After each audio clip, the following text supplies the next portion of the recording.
Pero pues tratamos de hacer de que somos maquineros, de que somos ferrocarrileros, de que somos personas que manejamos trenes. Algunos como Suseli, Catherine, hermana Dalila, ¿verdad?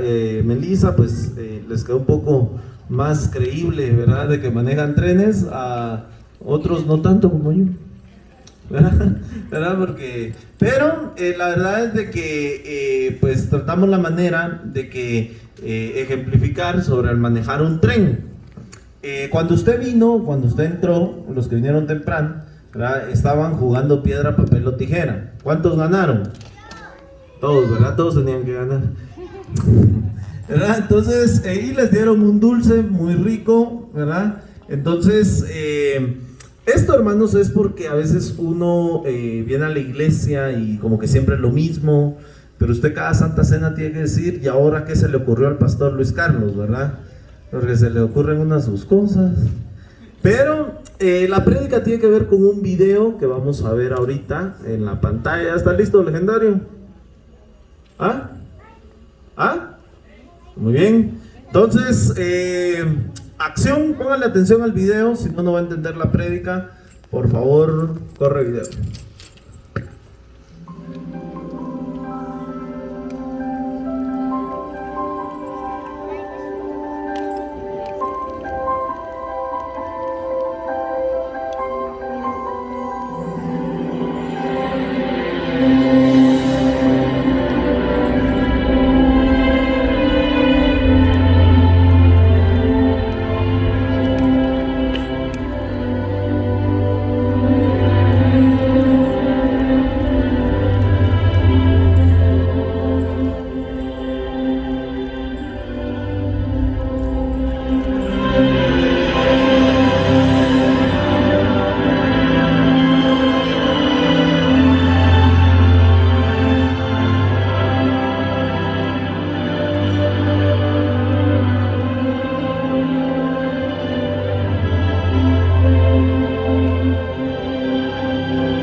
¿A cuánto les gustó el video? La resolución es un poco mala, ¿verdad? Porque hace muchos años pues que conseguimos el video, entonces no era la misma definición que hoy en día. Pero cuando Jesús, hermanos, cuando Dios manda a su Hijo a morir por nosotros, la salvación es algo bien especial. Hay veces que nosotros tenemos confundidas o tenemos una mala definición de las palabras. Por ejemplo, hay gente que dice que la ambición es mala. Y yo la otra vez les dije que realmente la ambición, dice la Real Academia Española, de que es un deseo excesivo o es un deseo muy marcado. Aparte de querer algo, lo ambiciona, ¿verdad? Pero yo les decía a las personas, el plan más ambicioso de todos los tiempos y de toda la historia es el plan de salvación. Cuando Jesús nos llama, cuando Jesús te llama a ti, cuando Jesús viene y quiere a la iglesia, vamos a leer unos versículos donde Jesús viene y dice que todos se pierdan, que no quiere que nadie se pierda y que todos alcancen la vida eterna. Cuando nosotros vemos el plan de salvación, dice, para que nadie se pierda y todos sean salvos. Cuando la Biblia dice todos, significa todos. Jesús no quiere que nadie se pierda. Jesús va por todos. Jesús no va por unos cuantos. Jesús no va por los blancos. Jesús no va por los canches. Jesús no va por los morenos. Jesús no va por los altos. Jesús no va por los gordos. Jesús va por todos. Por eso, hermanos, es que la iglesia, o nosotros que somos la iglesia, debemos de ver 2 de Pedro capítulo 3. Quiero que vayamos a 2 de Pedro capítulo 3. Mira lo que dice. Y a mí me llama la atención porque cuando se habla de la salvación, hoy que vamos a conmemorar la Santa Cena, ¿verdad? Tenemos que hablar definitivamente del plan de salvación. 2 de Pedro capítulo 3, versículo número 9. Dice, no es que Dios sea lento para cumplir su promesa, como algunos de ustedes piensan. Lo que pasa es que Dios tiene paciencia con ustedes, porque Él no quiere que nadie muera, sino que todos vuelvan a obedecerle. Por ejemplo, esta versión dice, para que todos procedan al arrepentimiento y ninguno perezca. Cuando la Biblia nos enseña para que todos sean salvos y ninguno se pierda. Eso es lo que nos enseña, como dice la palabra, es que porque Él no quiere que nadie muera, sino que todos vuelvan a obedecerle. Cuando nosotros hablamos de salvación, hablamos de obediencia. No podemos hablar de salvación si nosotros no obedecemos los mandamientos que el Señor nos envió. O sea, yo no puedo venir y pretender ser salvo si yo primero no soy obediente a lo que la Biblia me manda hacer. No sé si me entiende. Por ejemplo, yo no puedo decirle a mi hijo que haga algo, ¿verdad? Porque usted no puede mandar igual a sus hijos que a los que no son sus hijos, ¿verdad? Usted a sus hijos les puede pegar, les puede gritar, los puede jalar, les puede hacer lo que usted quiera porque son sus hijos, ¿verdad? Porque tienen que aprender a ser obedientes. Pero incluso si su papá o su mamá le quiere pegar a uno de sus hijos, o sea, los abuelos, uno de padre a veces se puede molestar porque los padres somos nosotros, no son ellos. Por eso es que cuando nosotros somos hijos y yo le digo acá a la iglesia, y al principio me decían, no, pastor, pero yo le decía, por algo soy su pastor, ¿verdad? O sea, el abuelo no puede tomar o no puede agarrar la función de padre, porque una función tiene el abuelo y otra función diferente tiene el padre. Amén, no sé si me estoy explicando. Por ejemplo, yo le decía a los hermanos, si usted como padre le va a pegar a su hijo, usted como abuelo no se tiene que meter, porque yo como hijo le debo obediencia a mi padre, pero no me puede quitar la autoridad delante de mis hijos, porque entonces mis hijos van a saber de que cuando hagan algo malo, yo no les voy a pegar porque los va a defender su abuelo o los va a defender su abuela. Usted como abuelo lo que tiene que hacer es que si está viendo que están malmatando a su nieto, igual que usted malmataba a su hijo, ¿verdad? Lo que tiene que hacer es que irse a comprar una Coca-Cola mientras terminan de malmatar al nieto. No, hermano, en serio. Porque los padres tienen una autoridad sobre sus hijos, que usted tenía también sobre sus hijos. Por eso, hermanos, es que nosotros tenemos que aprender a que cada quien tiene una función. Y por eso debemos de aprender a ser obedientes a lo que Dios nos ha mandado a hacer. Usted como oveja también tiene que ser obediente a su pastor. Usted como ciudadano también tiene que ser obediente a las autoridades, aunque así no nos guste. ¿Verdad? O sea, nosotros muchas veces, hermano, a veces nosotros como ciudadanos también tratamos de excusarnos en ciertas cosas, cuando la Biblia nos enseña que tenemos que ser también sujetos a nuestras autoridades terrenales. Por ejemplo, yo muchas veces veo videos, por ejemplo, como han estado de moda los de Metra, y le toman foto, y la gente todavía toma foto viendo la gran línea roja, y se van en contra de los agentes de la Policía Municipal de Tránsito, ¿verdad? Yo, por ejemplo, hay veces que cuando vengo de mi casa está el reversible ahí por el puente Belice, y a veces uno se mete ahí, y para los que conocen dónde vivo, ¿verdad? Uno se tiene que cruzar, pero ese cruce no está permitido, ¿verdad? Y ahora yo lo que hago es mejor, me vengo haciendo la cola, aunque llegue 5 o 10 minutos más tarde a mi casa, pero no me saco nada con llegar 5 minutos más temprano, ¿verdad? Que ganarme una multa o provocar un accidente. Yo a veces cuando voy en la cola, me dicen algunos, me meto contra la vía, haga la cola. Vamos, ya saben quién es, ¿verdad? Me meto contra la vía, no hombre, hagamos la cola. Y yo, mi esposa a veces, no hombre, hace la cola. ¿Qué nos sacamos con 10 minutos? Provocamos un accidente, cosas más. Y ahí entonces empezamos a alegar en contra de la autoridad. Si usted ve la línea roja, yo prefiero pagar 5 quetzales en un parqueo y no 500 quetzales a esa gente. Hijos del no, ¿verdad? No, pero hermano, es que nosotros tenemos que aprender a ser obedientes como cristianos. No me va a parar un PMT contra la vida. ¿Y usted qué? ¿Y usted escuchando música cristiana? Mejor apague el radio. ¿Por qué? Porque si está haciendo lo incorrecto delante del que lo ve, ¿cuánto más va a ser lo incorrecto delante del que no puede ver? Por eso es que nosotros debemos aprender a ser obedientes. Debemos aprender a ser obedientes en todo.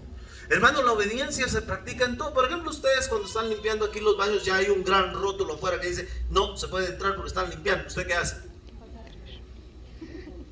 Se mete. Y están los chavos limpiando, ¿va? Tal vez a limpiar o terminando de limpiar, y usted llega a ensuciar.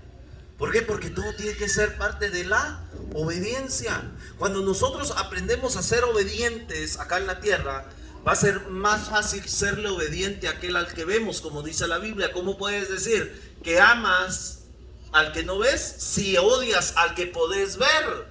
O sea, por eso es que la Biblia dice, ¿cómo yo voy a amar a alguien que no veo y voy a odiar al que sí veo? Por eso no es lo mismo cuando la gente le dice a uno, mire pastor, yo quiero que usted ore por mí, quiero una palabra de parte de Dios. Hermano, lea la Biblia y Dios le va a hablar. Sí, pero es que yo quiero que Dios me hable a mí directamente. No sé si usted se ha topado con gente así, ¿verdad? Que le dice, es que yo quiero que Dios me hable a mí directamente. Si no, no oro. Ay, Dios, hermano, todos nunca orar. ¿Por qué? Porque Dios no es una persona que se pueda condicionar, que se pueda chantajear. O sea, nosotros no nos ganamos nada con decirle, Padre, si haces tal cosa, voy a dejar de decir malas palabras. Cuando dejar de decir malas palabras, tendría que hacerlo usted porque ya es cristiano. Padre, si haces tal cosa, voy a dejar de mentir. Si mentir, normalmente lo tenemos que dejar de hacer. Y hay gente que cuando está en problemas le empieza a ofrecer un montón de cosas a Dios, que es nuestra obligación como cristianos dejarlas de hacer. Por ejemplo, los niños dicen, papá, dame un premio porque estudié. No tienen otra obligación más que ganar. ¿No tendría que darles un premio a usted por la obligación de ellos? ¿O acaso que, por ejemplo, todavía que el niño trabajara y estudiara y usted lo manda a vender 50 paletas todos los días? Pero si el niño está en la casa, si el niño le tiene desayuno, si su mamá se levanta a hacerle la avena con azúcar o sin azúcar, depende cómo le guste, el huevo estrellado o revuelto como le gusta, que el niño pueda venir y tiene su internet, tiene su propia computadora, ahora que es virtual, ¿va? tiene todo para poder ganar. ¿Cuál es la obligación de esos niños? Ganar, no estudiar, porque estudiar es lo único que hacen, y contribuir a las tareas del hogar. Esa es la tarea, es la función de un niño. Amén. Amén. ¿Verdad? Y entonces nuestra tarea como cristianos, ¿realmente cuál será? Porque miren lo que sigue diciendo en el verso 10. Pero cuando el Señor Jesús regrese, vendrá como cuando un ladrón entra en una casa a robar. En ese día los cielos desaparecerán en medio de un ruido espantoso, las estrellas serán destruidas por el fuego, y la tierra y todo lo que hay en ella desaparecerán. Hermanos, nosotros nos estamos preparando para una gran venida. Yo no sé si usted ha estado viendo lo que estaba pasando, por ejemplo, en China, de que ya no tienen luz las fábricas y que van a empezar a administrar el tiempo de luz como que fueran Venezuela o otro país así. Pero ¿qué va a pasar? Los productos van a ser más caros, todos los chinos que nosotros tenemos, Durabran, por ejemplo, ¿verdad? Va a empezar a ser más caro todo el producto chino, la gente, y entre más seamos, ya empezaron a subir. Okay. Y entonces, imagínense, hermano, entre más seamos, cada vez nos van a ir cortando la luz. Y entonces, como dice la Biblia, o sea, en aquellos días, hermano, o sea, nosotros como iglesia estamos caminando hacia una eminente venida del Señor. Pero como iglesia, ¿qué estamos haciendo nosotros? ¿Cuál es la función que usted venga a la iglesia? ¿Cuál es la función que usted quiera venir a la iglesia y que la demás gente conozca a Jesús? Porque yo le decía, usted no se puede escudar o no se puede fundamentar en que, mira, a mí así me conociste, yo así era. Hermano, eso es algo muy egoísta, algo muy mediocre de nuestra parte.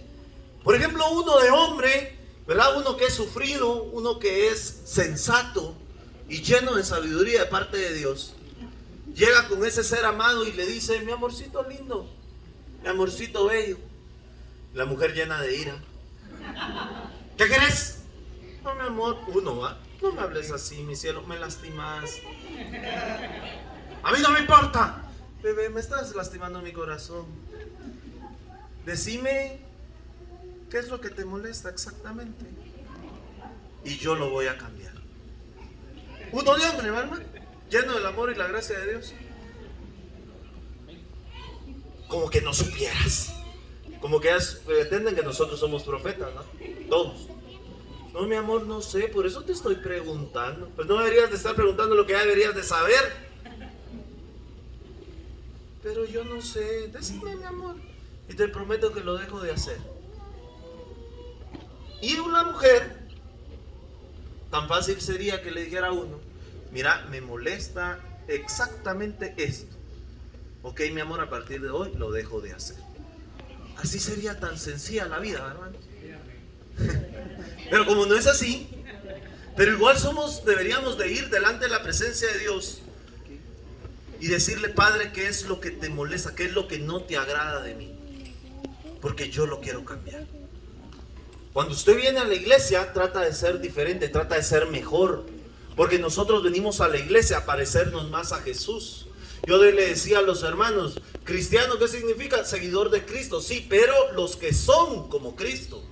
Usted tiene que tratar la manera de ser como Jesús, de tratar la manera de que todos los días su vida se parezca más a la vida de Cristo. Que si usted viene y miente 10 veces, mienta 9. Sí, hermano, ¿por qué? Porque va al día siguiente mienta 8, 7, pero no pretenda de que si no usted es un mentiroso, a mañana ya no va a decir ninguna mentira. Eso es engañarse usted mismo. Por ejemplo, yo le digo a los hermanos: ¿no que estás a dieta? Pues es que me comía 4 franceses, hoy solo 3. ¿Cuántos panes de manteca te comías? 2, hoy solo 1. Es que si dejo la dieta, póngale que si dejo el pan francés de una vez, en 3 días voy a regresar otra vez a la fila. O sea, tiene que ir usted progresivamente, pero va a ir cambiando. El hecho que usted venga a la iglesia es para ser mejor esposo, para ser mejor hijo, para ser mejor trabajador, para ser mejor estudiante, porque nosotros representamos a Cristo. No puede usted venir y decir: ¿y tú qué sos? Yo soy cristiano, pero la gente ve que en su trabajo usted roba, la gente ve que en su trabajo usted miente, La gente ve que en su trabajo usted no hace las cosas correctamente. Entonces nosotros como cristianos tenemos que tratar de ser mejores que los impíos porque representamos a Jesús. Cuando Jesús vino a la tierra, cuando Jesús nos hizo sus hijos, cuando Dios por medio de Jesús nos adoptó para ser sus hijos, nos hizo mejores porque tenemos la gracia de Dios sobre nuestra vida. Porque usted puede orar. Por eso cuando la gente dice, a mí así me conociste, yo así me voy a quedar. Hermano, usted tiene que aprender a que tiene que cambiar y mejorar. Si lo que usted hace lastima y duele, entonces, hermano, cambie su forma de ser. ¿Ya? Por ejemplo, las personas tienen defectos y tienen virtudes. Habemos quienes solo tenemos virtudes, ¿verdad? Pero somos pocos. Entonces, pero cuando usted tiene un defecto, tiene que aprender a cambiarlo si lastima a la demás persona. O lastima a la otra, a su pareja, por ejemplo, a sus hijos. Pero cuando, a mí me llama la atención, cuando Jesús viene y dice que Él quiere que todos se salven y que nadie perezca. O sea, el deseo de Jesús o la ambición de Jesús es que todos puedan alcanzar salvación y vida eterna. Lo que hoy Dios te está ofreciendo a ti es la salvación, pero la salvación no la podemos obtener si no nos volvemos obedientes a la voz de Dios. Amén. Si usted se vuelve obediente a la voz de Dios, no tendría problemas. ¿Por qué? En obtener salvación. Los hijos de Dios, ¿en qué se parecen a Dios? En que hacen las cosas y las obras de Dios. Un hijo del diablo, ¿en qué se conoce? En que hacen las obras del diablo. Por eso decía Jesús, ustedes son hijos de vuestro padre el diablo, porque las obras del diablo hacéis. Lo que Jesús le quería decir era que si ustedes son hijos de Dios, entonces las obras del Señor tenés que hacer. Pero no podés venir tú. Y hay cosas, hermano, que yo no sé si usted se ha dado cuenta que hay características que identifican a una persona de dónde es, o cómo es, o de dónde viene, o ciertas palabras o vocabularios que nosotros podemos ver. Si por ejemplo estamos en el extranjero y una persona dice cabal, ¿de dónde cree usted que es? Cabal, ¿va? O sea, cabal, o sea, obvio, ¿va? Por ejemplo, a mí me dicen los mexicanos, mira, ¿y cabal qué significa? Es el ándale de ustedes. Ah, ándale, me dicen. Ah, pues igual es el cabal, le digo. Entonces, entonces usted va a aprender a identificar a una persona. Cuando la gente le dio color a Pedro y le dicen, vos sos seguidor de Jesús, yo ni lo conozco, dijo Pedro, ¿va? Yo ni sé quién es. Ay, no seas papito, no seas mentiroso. ¿Quién no va a saber quién es Jesús en este lugar? ¿Y qué es lo que pasa? Que le dicen, hablas como Jesús, caminas como Jesús, te comportás como Jesús. ¿Cómo me vas a venir a decir a mí que no sos seguidor de Jesús? Hermano, si hoy fuera un juicio en contra tuya porque fuera delito ser cristiano, ¿te condenan o te absuelven de ser cristiano? ¿Ah? ¿A cuántos condenarían por ser cristianos? Que realmente digan, ese sí es cristiano. O como decía la niña de Cristiano en la Secreta, ¿cristiano? Aquí no hay ningún cristiano, decía la niña. Y el hermano era un gran hermano en la congregación. Pero nosotros como cristianos, somos cristianos, ¿dónde? En todo tiempo y en todo momento. Quiero que vayamos a otro versículo y mira lo que dice la palabra del Señor.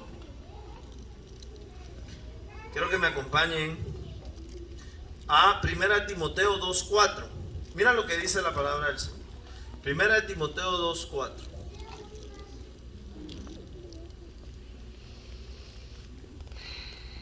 Mira lo que dice. A mí me encanta este versículo. Dice, esta clase de oración es buena y le agrada a Dios nuestro Salvador. Verso 4. Pues Él quiere que todos se salven y sepan que, miren lo que dice aquí, el cual quiere que todos los hombres sean salvos y que vengan al conocimiento de la verdad. Versículo número 5. Solo hay un Dios y solo hay uno que puede ponernos en paz con Dios, y es Jesucristo el hombre. Solo hay un mediador entre Dios y los hombres. Ningún santo ni la Virgen pueden interceder por nosotros, porque la Biblia es clara cuando dice hay un solo mediador entre Dios y los hombres, y es Jesucristo. Si por ejemplo la gente llega a mi oficina y me dice, mire, fíjese que vengo buscando a Lick, fíjese que Lick no está, pero está su mamá, ¿qué cree usted que la gente le diría? Ah, pues qué bueno, salúdeme a doña Connie, pero yo vengo buscando a Lick. Porque el que me puede resolver es el Lick, no su mamá. Igualmente nos pasa con el Señor. El que nos puede resolver es Jesús, por medio de su sangre delante del Padre. Cuando Jesús nos enseña a orar, dice, Padre nuestro. ¿A quién nos enseña Jesús que debemos de pedirle?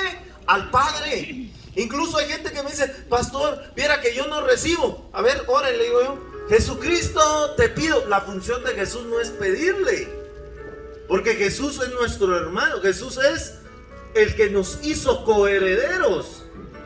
La función del Padre es del Padre en el nombre de Jesucristo. Tenemos perdón de nuestros pecados por la sangre de Jesús. Pero yo no puedo venir delante del trono a pedirle a Jesús, porque no es función de Jesús proveerme. La función de Jesús fue salvarme e interceder delante del Padre por medio de su sangre para obtener salvación. Pero quien perdona mis pecados es el Padre. Quien me va a proveer es el Padre en el nombre de Jesucristo. Por eso, hermanos, es que tenemos que aprender a orar.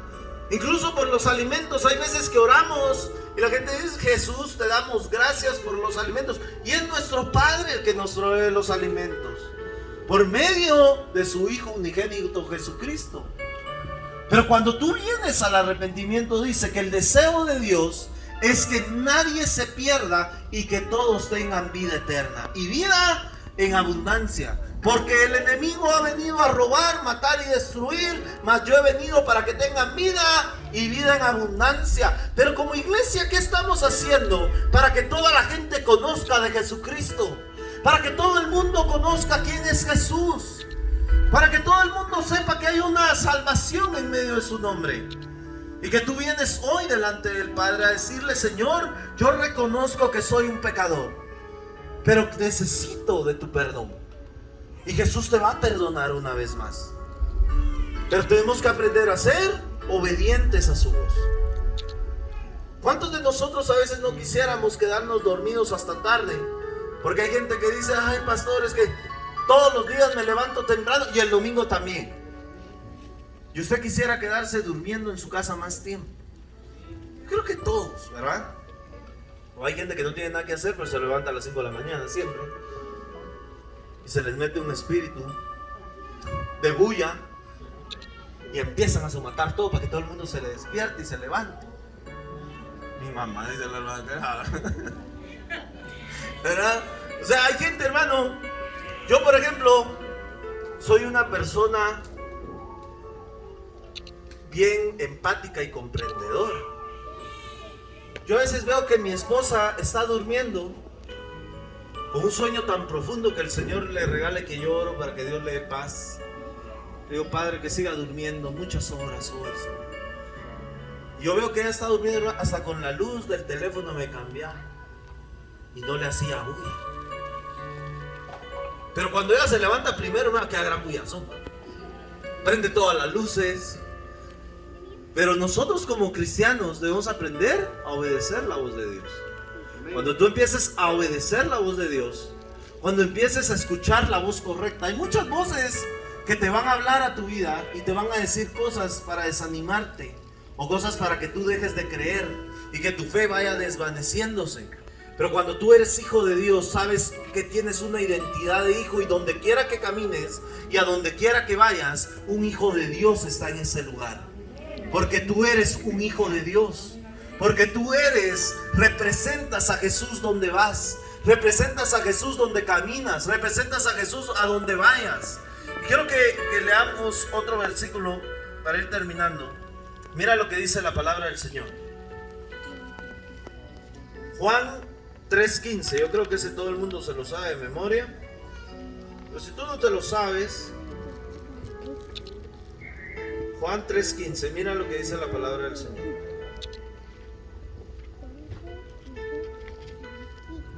Miren lo que dice Juan 3:15.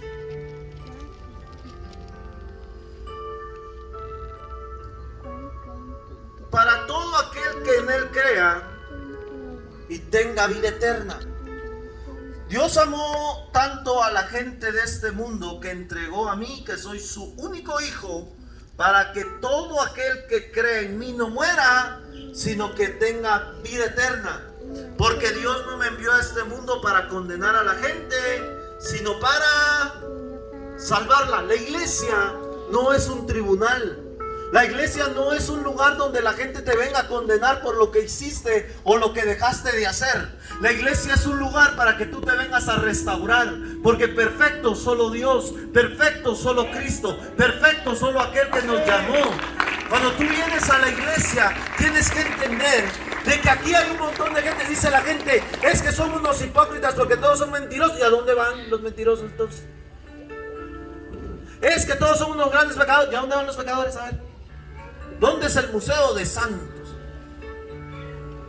Pero si no, entre más enfermo, más necesita usted, ¿ves? Entonces, entre más pecador, más necesita el Señor. Es que son unos hipócritas porque, hermano, es que si usted no pecara, no estuviera acá. Disculpe, ¿verdad? No le va a pasar como aquel sacerdote que estaba adelante, se la llevaba porque era el gran sacerdote. A ver, ¿cuál era el nombre de ese cuate que se la llevaba? Santo. Y que decía, yo soy el sacerdote. ¿Quién se acuerda? Quien se acuerda le doy un premio. Antes del nacimiento de Jesús, que lo dejó mudo, un ángel, por no creer, por incrédulo. ¿Quién? Pues Dios, hermano, nadie lee la Biblia, ¿no? ¿Quién era? El sacerdote. ¿Ah? ¿Por qué no lo dice fuerte, hermana Jamie? Sí, Zacarías. Dale un aplauso a la hermana Jamie, que es la única que lee la Biblia. Pero miren lo que pasaba con Zacarías.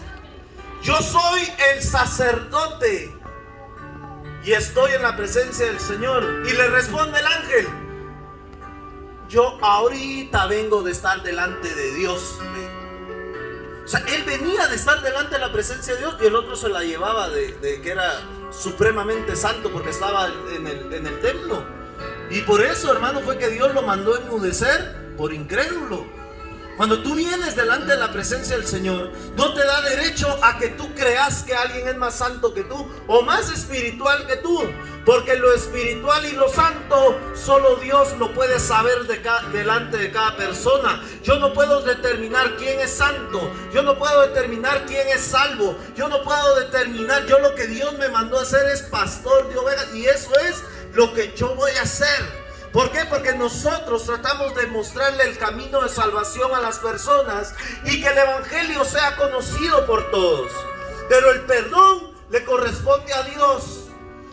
El juzgar le corresponde a Dios. A ti nunca te ha correspondido juzgar a alguien. ¿Por qué? Porque no tenemos ese derecho de parte del Señor. ¿O nosotros tenemos el derecho? ¿Alguien tiene derecho de hacerlo? No, porque no es nuestra función. Yo le decía a los hermanos,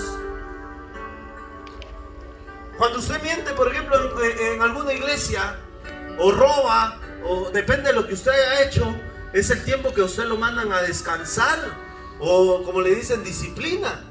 Pero yo le decía a la gente, a ver, hermano, présteme su Biblia a la gente que la ponen en disciplina. Yo miraba la parte de atrás, de repente ahí había una tabla de disciplinas. Si usted miente, pero mentira piadosa, 3 meses. Si usted roba, pero robó mucho, 6 meses. Si usted habla mal del pastor, que eso sí es grave, 2 años. ¿Cómo se determina? Por ejemplo, uno le dice, Lick, fíjese que maté a alguien, pero ¿cuánto cree usted que me puedan dar? ¿Cómo lo mató? Dice, yo a sangre fría. Bueno, es asesinato. Mira, el asesinato son de 15 años a 30, por ejemplo. Eso es lo que le pueden dar. Pero no le pueden dar más menos porque ya está escrito. Al igual cuando tú vienes de parte de Dios, para pedirle perdón al Señor, le pides perdón inmediatamente. ¿Cuántos de los que están acá castigan a su hijo dejándolo sin comer? Usted puede estar enojado con su hijo, furioso, deseándolo tirar de la torre de la torre de tribunales o de finanzas, que es más alto, y usted quisiera tirarlo. O sea, usted quisiera pegarle, pero nunca lo va a castigar dejándolo sin comer. Sí. Por eso, hermanos, es que nosotros tenemos que entender que Dios, antes de ser juez, ¿qué es? Nuestro Padre. Nuestro Padre. Jesús, Dios, antes de ser tu juez, es tu Padre. Para el último versículo de Romanos capítulo 10. Mira lo hermoso que habla Romanos. Romanos capítulo 10 es uno de mis versículos favoritos, el número 8 en adelante. Más bien, ¿qué dice la Biblia? El mensaje de Dios está cerca de ti, está en tu boca y en tu corazón. Y ese mismo mensaje es el que les traemos, que debemos confiar en Dios. Pues si ustedes reconocen con su propia boca que Jesús es el Señor y creen en su corazón que Dios le resucitó, entonces se librarán del castigo que merecen. Pues si creemos de todo corazón, seremos aceptados por Dios. Y si con nuestra boca reconocemos que Jesús es el Señor, Dios nos salvará. Dios no deja en vergüenza a nadie de los que confían en Él. O sea, a todos los que en Él confían. Hermano, esta mañana el Señor está llamando a tu corazón. Y el Señor te está diciendo que tienes que aceptar a Dios, que tienes que aceptar a Jesús en tu corazón. Porque por más que tú hayas hecho, jamás vas a dejar de ser hijo de Dios. Cuando tú empiezas a ser un hijo de Dios, puedes fallar, pero Dios ve tu esfuerzo por no fallar. Dios ve tu esfuerzo por no defraudarlo. Porque nosotros luchamos para ser aceptos delante de su presencia. Hoy el Señor te está dando una oportunidad de volver a los caminos del Señor. Cuando, por ejemplo, tú en tu casa se va a servir el almuerzo, ¿no les pasa que ya en las casas, en los comedores de su casa, ya tienen el lugar su papá, su mamá y sus hijos donde se sientan siempre? Su hijo se puede ir de viaje, pero ese lugar siempre va a estar ahí, porque es de su hijo. Y un hijo nunca deja de ser hijo. Por eso yo les decía a los hermanos, hay hermanos que dicen, miren, es que el pastor es su padre espiritual y uno tiene un montón de hijos espirituales. Hermano, pero si un hijo le haga lo que le haga, nunca va a dejar de ser su hijo. Y yo miro gente que ha tenido como 50 padres espirituales. Entonces digo yo, ¿qué onda?